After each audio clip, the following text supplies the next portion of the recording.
शुभ प्रभात प्यारे बच्चों हमने यानी काव्यखंड और गद्यखंड क्षितिज के बहुत से पाठ कर लिए हैं। गद्यखंड के 2 पाठ और काव्यखंड के भी यानी ये 2 पाठ हमने पूरे कंप्लीट कर लिए हैं। तो प्यारे बच्चों अब हम व्याकरण पर चलते हैं। मैं आपको व्याकरण की पुस्तक बता देना चाहता हूँ। आपकी व्याकरण की पुस्तक रहेगी नवयुग नवयुग हिंदी व्याकरण। नवयुग हिंदी व्याकरण। तो प्यारे बच्चों आपने ये पुस्तक खरीदनी है। ये आपकी 9वीं और 10वीं में काम आती है। तो आपका जो सर्वप्रथम का अध्याय है ना, वो उपसर्ग और प्रत्यय है बेटा।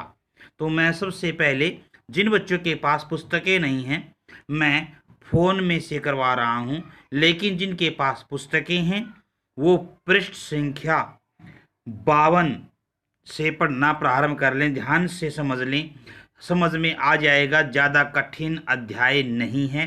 तो 52 यानी 52। सर्वप्रथम प्रश्न आता बेटा, उपसर्ग किसे कहते हैं? उपसर्ग वे शब्दांश हैं।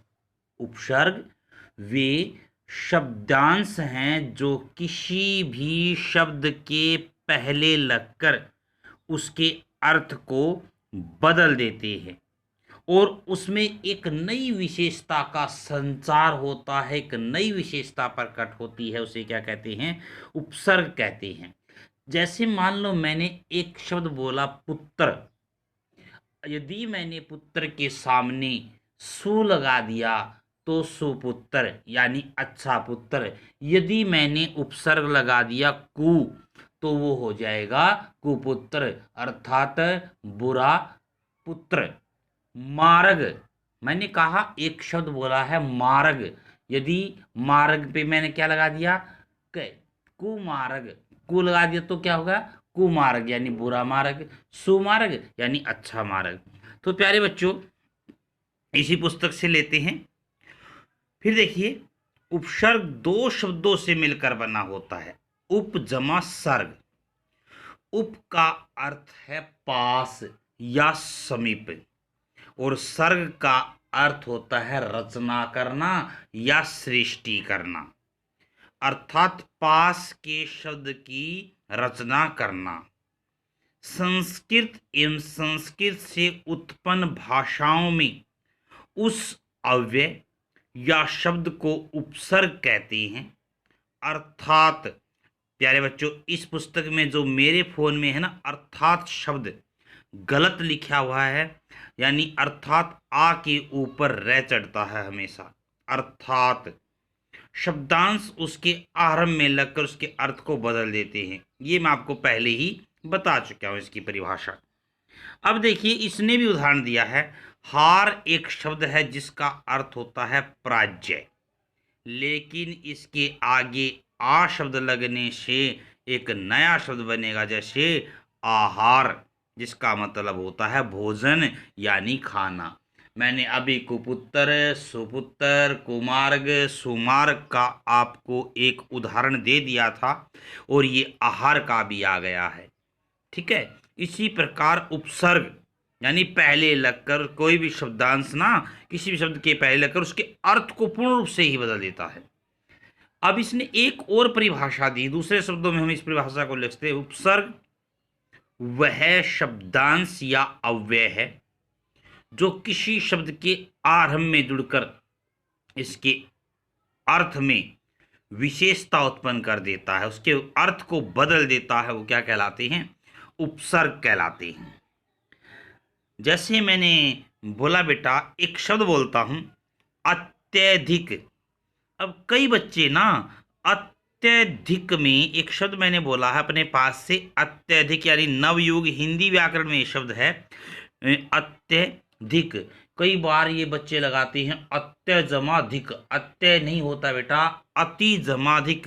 अति यहां पर क्या आ गया? उपसर्ग आ गया। इसी प्रकार अत्युत्तम यानी संधि विच्छेद यदि आप करके देखोगे तो शब्द अपने आप ही आ जाता है। जैसे अत्युत्तम, अति जमा उत्तम। ऐसे बहुत से शब्द हैं। जैसे अध्यादेश, अधि जमा आदेश, अधि जमा आदेश, अध्यक्ष, अध्याय जमा अक्ष, अध्यक्ष, अनुकूल, अनु जमा कूल। तो प्यारे बच्चे इसमें देखिए उपसर्ग, जैसे इस शब्द के अर्थ में नई विशेषता लाना, जैसे पर जमा बल, प्रबल, अनु जमा शासन, अनुशासन, शब्द के अर्थ को उलट देता है, अनु जमा शासन, अ जमा सत्य, असत्य, अप जमा यश, अपयश, शब्द के अर्थ में कोई खास परिवर्तन न करके मूलार्थ के इर्द गिर्द अर्थ प्रदान करता है।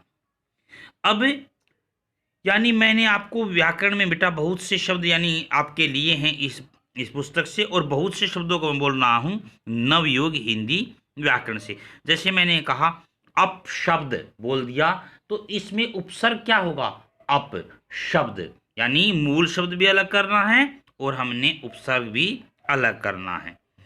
अवतरण, अव जमा तरण, इसी प्रकार उत्कर्ष में उत जमा कर्ष, उत जमा कर्ष, और दुष्कर में देखिए या दुष्कर हो सकता है, दुर्बल हो सकता है, दुष्कर्म हो सकता है, इनमें दुष और दुर, दुर्घटना में दुर उपसर्ग, दुष्कर में दुष उपसर्ग, दुष्कर्म में दुष उपसर्ग। इसी प्रकार बेटा यहाँ पर मैं अब करवाने जा रहा हूँ आपके, ये थे संस्कृत से बहुत से उपसर्ग थे। अब देखिए यहाँ पर संस्कृत के मैं उपसर्ग बता रहा हूँ आपको। संस्कृत में 21 उपसर्ग होते हैं इनके अनुसार। यह हमेशा मूल शब्द के आगे लगते, जैसे मैंने कहा ना उपसर्ग अलग मूल शब्द अलग। जैसे आहार बोला था, आ क्या है, उपसर्ग है, हार क्या है, यानी अलग शब्द है, मूल शब्द वो हार हो गया, आ क्या हो गया, उपसर्ग हो। 2 अक्षर लंबे होते हैं यानी मूल शब्द से आगे लगते, और एक से 2 अक्षर लंबे ही होते हैं। संधि के बाद जो नया शब्द बनता है वह मूल शब्द में कुछ ना कुछ विशेषता जोड़ देता है। अभी ये देखिए पहला ही शब्द आपने इसमें बुक में बेटा पुस्तक में आपकी अति, जैसे मैंने पहले कहा अत्य जमाधिक, अति, अति जमाधिक अधिक, अति जमा अंत अत्यंत, अति जमा रिक्त अतिरिक्त, अति जमा शय अतिशय। ये सभी उदाहरण तो मैं नहीं पढ़ूंगा, कुछ कुछ उदाहरण देता हूँ बेटा जो कठिन है, सभी आप पढ़ लेना। जैसे इसने कहा अध्यक्ष, मैंने एक शब्द बोला था अध्यक्ष, तो वहां अध्यक्ष में भी क्या आ जाएगा, उपसर्ग अधि। जैसे अपयश क्या है, अप उपसर्ग आ गया। अवगुण में अउपसर्ग आ गया। गुण क्या हो गया, मूल शब्द हो गया। आजीवन, देखिए समास आप पढ़कर आजीवन, आ जमा जीवन, यानी आ आपका क्या आ गया, उपसर्ग आ गया। उत्कर्ष, उत्तम, दुर्जन, दुर्जन में देखिए दुर क्या आ गए, दुर जमा जन, जन आपका मूल शब्द और दुर जमा दुर क्या है, उपसर्ग है। निस्तार, निस जमा तार, प्राज्य, पर जमा अजय, प्राज्य, देखिए यहां पर तो प्राजमा अजय, प्राज्य। प्रीजन, प्रीजमा जन, ऐसे ही आपने देखो ये ध्यान रखना, एक वर्ड बेटा शब्द संसार, संगम, संतुष्ट, संभव, अर्थात जहां किसी भी शब्द के ऊपर बिंदु आती है ना, तो वहां पर वह मैं का रूप धारण कर लेता है, अर्थात आधा हो जाता है। जैसे संसार, समझमा सार, इस प्रकार से आपने ये उपसर्ग करने हैं। तो संस्कृत के 21 उपसर्ग मैंने बता दिए हैं, अब अगले वीडियो में मैं आपको करवाने जा रहा हूं। उम्मीद है कि आपको ये समझ में आ गए होंगे।